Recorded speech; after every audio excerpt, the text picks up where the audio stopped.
Ինչ են ուզում ձեզնից, պարոն Ղազարյան։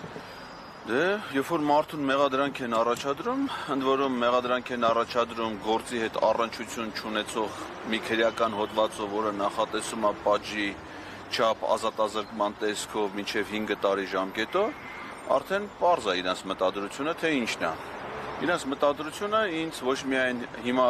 խոսքի սահմանափակումներ կիրառելն է, այլ ազատազրկման միջոցով հանրային կյանքից հեռացնելն է։ Ես վստահ եմ, որ դա արվում է ոչ պատահական ժամանակահատվածում, արդեն մեկնարկող իրենց ընտրական գործընթացներից առաջ, որի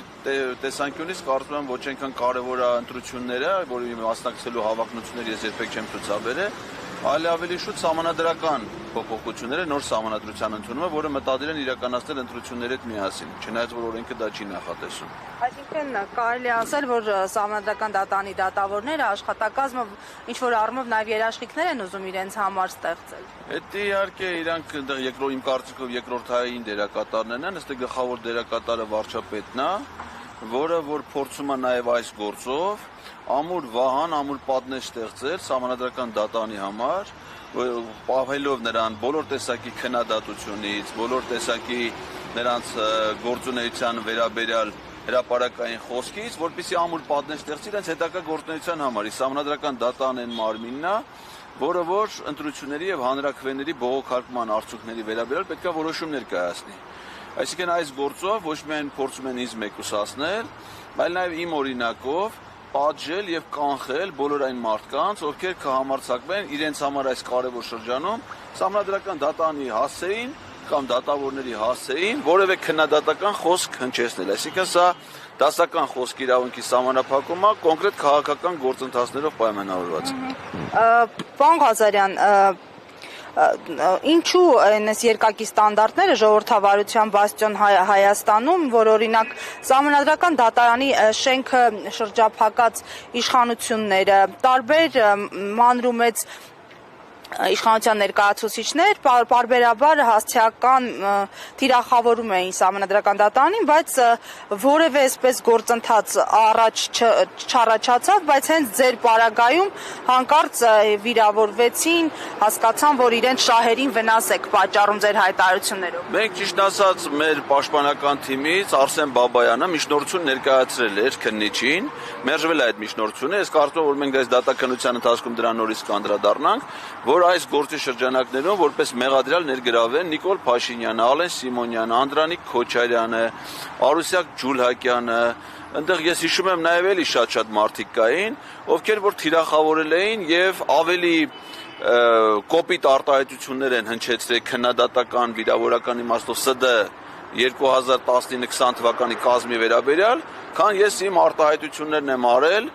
ընդ որում դա քննարկենք ինչ որակի արտահայտություններ են Հայաստանի եւ Ադրբեջանի սահմանային հանձնաժողովների կանոնակարգի որոշման հետ կապված։ Հետևաբար, եթե դա է գործի քննությունը, ապա պետք է այդ մարդիկ նույնպես մեղադրյալի կարգավիճակ ունենան։ Ընդ որում մարդկանց մասին, որ դուք խոսում էիք, Նիկոլ Փաշինյանը ոչ միայն սահմանադրական դատանում էր կազմակերպել շրջափակումը, այլ հենց այս դատարան ինքը անձամբ է շրջափակել։ Այդ կադրերը կան, որ Նիկոլ Փաշինյանը անձամբ եկել է եւ շրջափակել է Երևան քաղաքի ընդհանուր իրավասության այս դատարանը։ Ես անկեղծ ասած սպասում եմ, որ երևի կգա ժամը 11-ին է կառավարության, ինչը մինչեւ այդ գա մի հատ սիրուն իր ձևով շրջափակի այս դատարանի շենքը, թույլ չտա դատավորները մտնեն ներս, մի հատ արդարադատության իր ճիշտ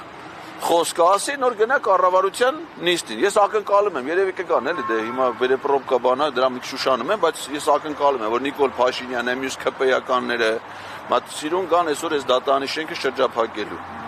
Պարոն Ղազարյան, անդրադառնալով ներքաղաքական օրակարգերին, որովհետև դուք նաև հանրային ու քաղաքական ակտիվ գործունեություն եք ծավալում, ինչպես եք տեսնում հենց այս իշխանությունների հեռացման գործընթացը, իմպիչմենտի մասին են վերջերս շրջանառում տեղեկություններ, ինչպես է դա հնարավոր եւ արդյոք այս թիմ ընտրությունները կարող են դառնալ պրոլոգ իշխանահեռացման համար։ Կոնկրետ վերջի երկու համայնքներում ընտրությունը անվստահության գործընթացի հետ ուղիղ կապել կարծում եմ չի կարելի, բայց անվստահության գործընթացը դա վերջին շրջանի խոսակցություն չի։ Ես որ այդ մասին խոսում եմ 2022 թվականի օգոստոսի 23-ից, Այսինքն ակտիվացել է հատկապես հիմա, այս այդ բառում ակտիվացել է, որովհետև օրերը, այսինքն լիազորությունների ժամկետը պարլամենտի մոտենում է ավարտին, այսինքն այն պարլամենտը, որ պիտի իրականացնի վարչապետի անվստահություն, կարող 2 տարի հետո ինքը 1.5 տարի հետո այլևս պարլամենտ չի լինելու։ Հետևաբար ժամանակը սուղ է, պետք է գործողությունները լինեն ավելի վճռական եւ հասկանալի։ Եվ ես կարծում եմ, որ մենք կունենանք 2026 թվականին ազգային ժողովի հերթական ընտրությունները եւ այդ ժամանակ վարչապետը Նիկոլ Փաշինյանը չի լինի։ Մինչ այդ ազգային ժողովը նրան անվստահություն կհայտնի եւ ազգային ժողովի այդ տրամաբանական օրինական սահմանադրական որոշմանը ժողովուրդը կցուցաբերի մեծ աջակցություն։ Ես վստահ եմ դրանում։ Փողոց եւ impeachment, թե հենց միայն impeachment-ի Ես կարծում եմ դա հնարավոր է գործնականում միայն երկուսի համադրությամբ եւ մարդիկ դուրս կգան փողոց, եթե գոյություն ունենա անվստահության գործընթաց, որովհետեւ մինչեւ հիմա մարդիկ փողոց դուրս են եկել տարբեր առիթներով։ Դեռևս 21 թվականից չէ հայրենիքի փրկության շարժումից մինչև դիմադրության շարժում, մինչև սրբազան պայքար։ Դուրս են եկել հրաժարականի պահանջով, նա հրաժարական չի տվել։ Հետևաբար փողոց դուրս գալ ուղղակի աննպատակ հանրահավաքային ելույթներ լսելու, ես դա կարծում եմ իմաստ չունի։ Երբ որ խորհրդանում սկսի քաղաքական գործընթաց, ժողովուրդը դուրս գա այդ գործընթացը պաշտպանելու, այդ երկուսի համադրությունը կտա արդյունք եւ ես կարծում եմ դա երկար չի տևի, կարող ամեն ինչ մոտ մի ժամում ավարտվի։ Պարոն Ղազարյան, նաև կխնդրեմ անդրադառնալ արտգործնախարարության վերջին հայտարարությանը Լեռնային Ղարաբաղի եւ Լեռնային Ղարաբաղի բնակիչների առնչությամբ, ինչպես է գնահատում, ինչ էր դա։ Դե արտգործնախարարությունը ակնհայտ Ադրբեջանի արտգործնախարարության մի հատ բաժին է դա, ամեն մի նախարարությունում տենց ռեգիոնալ վարչություններ ու բաժիններ կան, էլի։ Օրինակ Ադրբեջանի արտգործնախարարությունում կլինի սահմանակից երկրների վարչություն ու բաժիններ։ Հիմա Հայաստանի արտգործնախարարությունը դարձել է Ադրբեջանի արտգործնախարարության սահմանակից երկրների վարչության Հայաստանի բաժին։ Այնտեղից հանձնարարությունները տալիս են, ստե Արադ Միրզոյանը կատարում է։ Տեսեք, ասենք հավաքվում են, չգիտեմ, երեխեքի ինտերնետին տանելու են թե չէ, բայց Արադ Միրզոյանը, Ռուբինյանը գնալու են Անտալիա մասնակցելու Թուրքիայի արտգործնախարարության կազմակերպած համաժողովին։ Երբ որ իրանք են ստե համաժողով կազմակերպում, Թուրքիայից մենակ իրանք են մասնակցում։ Այնտես մարդ չի գալի։ Բայց երբ որ Անտալիայում Թուրքիայի արտգործնախարարությունն կա, ինչքան կազմակերպել է, այդքան գնացել են վերջի տարիներում։ Այդ մարդիկ Հայաստանի հետ կապ չունեն։ Այդ մարդիկ Ադրբեջանի, Թուրքիայի շահերը սպասարկող գործիչներ են։ Հետևաբար նրանց ցանկացած հայտարարություն բխում է Ադրբեջանի եւ Թուրքիայի շահերից։ Մենք լեգիտիմ հələ միամիտ մտածում ենք, ասում ենք, այ մարդ, ախր սրանց հայտարարությունը ոնց որ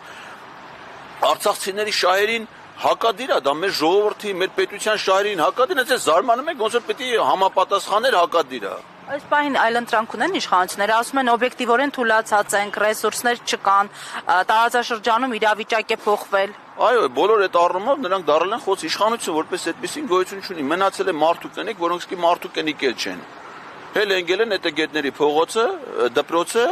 դաս են տալի։ Ուրիշ մարդ չի մնացել դրանց շրջապատում։ Այդ երկուսն են մնացել։ Այսինքն այլընտրանք ունի իշխանությունը ձեզ։ Իհարկե չունի, իհարկե ունի այլընտրանք, բայց ամբողջ հասարակությունը դրա այլընտրանքն է, էլի։ Շնորհակալություն։ Ես եմ շնորհակալ։